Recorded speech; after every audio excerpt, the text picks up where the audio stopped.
Wait, were these women actually running things? Like, for real? Let's be real. The industry's greatest myth is that Ruthless Records was built solely on the world's most dangerous group and the gravelly voice of eazy-e. Now, on paper, Ruthless was a hyper-masculinity gangster rap empire born out of Compton. We remember the $7,000 Easy pulled from the streets to press boys in the hood, and the cultural shift and violence of Straight Outta Compton. It was a label defined by its hardness, an aesthetic meant to make the world feel the South Central streets. Now that's the story that the biop sells you. The narrative of men building a house from nothing but grit and AK-47s. But the data tells a different story about how the house was actually funded. Before N.W.A became dietitian, Ruthless needed a commercial foundation, and it got it from a place most fans have been trained to forget. The first act to ever go gold on Ruthless record wasn't eazy-e. It wasn't N.W.A. It was 5 women from Rialto, California, whose supersonic electro-hop sound forged the path for every platinum plaque that followed. They were the label's commercial breakthrough, providing the capital that allowed Dr. Dre to eventually decimate the scene with the police.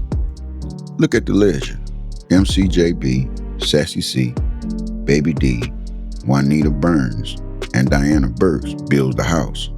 The men just put their names on the door.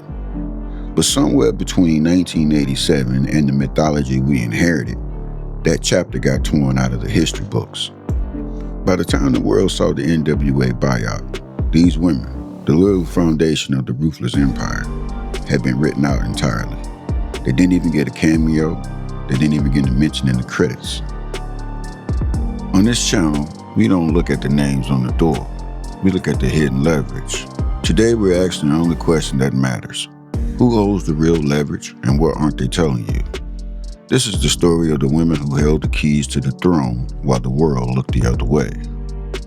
The JJ Fad story isn't an isolated incident. It's the industry blueprint.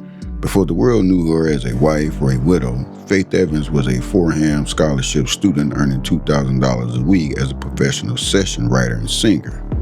Sean Combs signed her in 1994 as Bad Boy's first female artist because she was the sonic DNA of the label's crossover sound. On paper, she was the first lady, but in reality, she held the creative leverage that allowed Bad Boy to dominate the charts.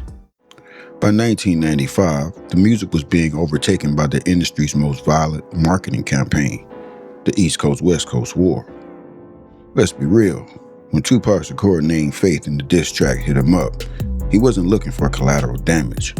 He was using a scalpel to strike at the exact intersection of Bad Boy's brand loyalty and Biggie Small's personal loyalty. Tupac didn't say her name because she was a victim. He said her name because she was the most powerful pressure point in the room. To understand why they hit so hard, you have to look at an October 1995 studio session in Los Angeles. Faith was there to record a track called Wonder Why They Call You Ish. But here's the catch. Rumors traveled slowly in the pre-smartphone era. Faith had stated she was unaware of the label's rivalry during that session. However, Tupac later used that meeting to allege intimacy, a claim she has consistently and publicly denied. Death Row eventually blocked the use of her vocals because they couldn't reach a business agreement. But the industry didn't care about the music. They cared about the leverage their encounter created. While the labels used Faith as leverage in the external war, an internal fire was burning inside of Bad Boy. Biggie Smalls had been involved in a year-long affair with label mate Lil' Kim, creating a narrative of wife versus mistress that the media used to sell even more magazines.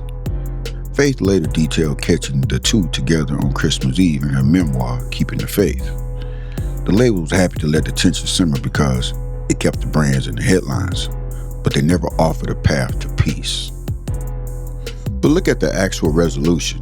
In 2016, women did what the executives couldn't. They ended the war on their own terms. Faith and Kim stood in a rehearsal room together laughing and prepping for a reunion tour. On paper, they were lifelong rivals, but in reality, they were the only ones who knew how to dismantle the machine that profited from their pain. But while Faith was navigating the crossfires in New York, another woman was physically occupying the most dangerous office in Los Angeles, and the story is even wilder. If Act 1 was about Faith Evans being used as a pressure point, Act 2 is about a woman who actually occupied the throne. To understand Michel'le, we have to look past the voice. In 1989, Ruthless Records wasn't just N.W.A. It was a dual-threat empire. Michel'le's debut album was produced entirely by Dr. Dre, yielding hits like No More Lies and Nicety. It won gold in less than a year. But this wasn't just about R&B. She was the melancholy bridge that made the Ruthless Records sound commercially viable. She was the founding creative DNA of the label's crossover success. The industry narrative says Death Row was built when Dr. Dre left Ruthless Records to find freedom. But look at the actual receipts of the transition. During the infamous Shakedown incident, Jerry Heller wasn't forced to sign over the producer. It was a package deal. Dr. Dre, the DOC, and Michel'le were released simultaneously from Ruthless Records to Suge Knight. She wasn't an artist who joined a new label. She was the foundation they took from the old house to build the new one. By 1997, that new house was on fire. Suge Knight was behind bars, and the men left in charge were playing dress-up. According to the 2001 Vibe investigation, guys like Anderson and Tubbs were failing to maintain order. Anderson even shaved his head and started smoking cigars to look like Suge. But the reporter noted that he lacked the menace or will to make it work. Authority then devolved to Reginald Wright Jr., a former school cop who spent his days making 8-hour drives to the prison just to relay orders. The label was drifting, and the artists wasn't getting paid.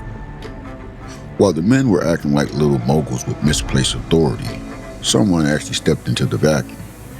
That same vibe feature confirmed through named sources that Michel'le installed herself in Knight's old office and started dispensing orders like she was in charge.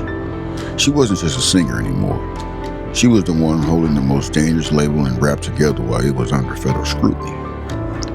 According to a 2001 Vibe investigation with named sources, she was the one effectively running the building and holding the catalog together. While the boss was away, they had moved nearly 15 million units. But while she kept the house standing, her own album, Hung Jury, sold a mere 24,000 copies with zero marketing support. She physically occupied the office, but she held no equity and no masters. When the N.W.A. buyout Straight Outta Compton came out in 2015, co-produced by Dr. Dre, she was completely written out of the era she helped build. The industry sanitized the role, but the receipt shows who really was at the desk.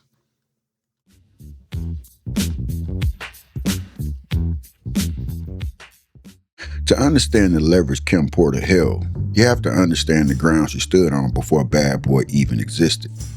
In the late 80s, Andre Harrell Uptown Records wasn't just a label. It was the birthplace of the ghetto fabulous aesthetic, a sonic and virtual bridge between the streets and high fashion. Harrell didn't just sign rappers. He cultivated a lifestyle. And at the front desk of that empire was Kim Porter. She was hired as the institutional receptionist, the gatekeeper who saw how the Uptown sound was built from the inside out. She didn't just enter the industry, she was part of the institutional roots that eventually allowed Bad Boy to branch off and dominate the decade. But her influence as a muse started even earlier in Columbus, Georgia. Let's be clear, this isn't just about a childhood sweetheart. In 2018, legendary producer Dallas Austin revealed a detail that makes their connection feels like destiny. Their mothers were actually pregnant with them at the same time in Columbus. They literally entered the world together, and Austin had stated he never knew a life without her. When he wrote the script for the 2002 classic Drumline, he wasn't looking for a generic romance. He was documenting Kim. Most people saw Zoe Saldana character as a supporting role to Nick Cannon, but in reality, Zoe was playing Kim Porter. She was the blueprint for the stories we call classics before the cameras even started rolling. Here's the detail that the industry narrative can't explain. While the media was fueling a violent war between Bad Boy and Death Row, the two women closest to the epicenter were best friends. Kim Porter and Kadala Jones, Tupac Shakur's fiancée and Quincy Jones' daughter, maintained a private friendship that spanned 3 decades.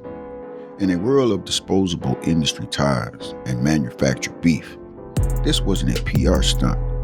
It was a 30-year pact of silence and survival between two women who decided it was someone else's fight. They were the only ones who knew that the war was theater, but the loyalty was real. But look at how the power dynamic shifts when the men control the ink. In his 2008 Vibe profile, Diddy gave his full origin story. He credited Biggie, he credited Mary J. Blige, and he credited his clothing line. Kim Porter, the partner through the entire rise and the mother of his children, was not mentioned once. And when she died in 2018 from labor pneumonia, the official coroner's ruling, the industry shifted again. According to reports at the time of her death, that was an unfinished memoir, a project that might have finally put her name on the door she helped build. The final proof that the women were the quiet resolution to these wars is Eve. When the press sold a street grit rivalry between Bad Boy and Ruff Ryders, Eve was in a relationship with Stevie J, one of Diddy's core hitman producers. Professionals in the industry treated this source, a 2001 Vibe fan letter, as a smoking gun. A casual reader mentioned seeing them together as a common public knowledge, providing that the war on the ground had dissolved through personal intimacies long before the executives acknowledged it was over. On paper, they were rivals. In reality, they were a bridge. What happened to J.J. Fad in 1987 is the exact same system that followed Michel'le, Kim Porter, and Eve. It is an industry-wide pattern.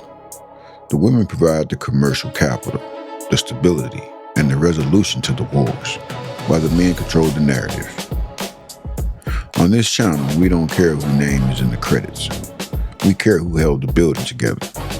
Because the most powerful person in the room isn't always the one with their names on the door. The women found a way to end the war, but to understand why it started, you have to look past the personalities and follow the legend. Stick around, hit the subscribe button. We're just getting started.